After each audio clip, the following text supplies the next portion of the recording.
Hello, my name is Bailey Zaccasia, and I'm going to be talking about a condition called Graves' disease.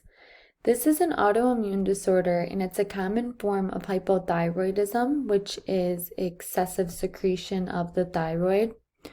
Your thyroid is a small gland. It's located in front of your neck, and in this disease, the immune system essentially attacks the thyroid and it causes it to actually make more thyroid hormone than your body needs, hence the term hypothyroidism that I previously mentioned.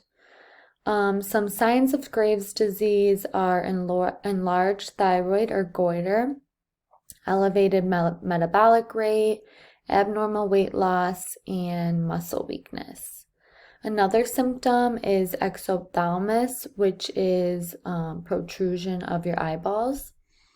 This disease mostly affects young to middle-aged women, and it actually can run in families often. A blood test can be done to determine your levels of thyroid stimulus hormone, or THS is the abbreviation. People with this disease usually have lower than normal levels of THS and higher levels of thyroid hormones. So to treat the disease, there's the use of anti-thyroid drugs, radioactive iodine treatments, and in some cases, actually surgery is a good approach.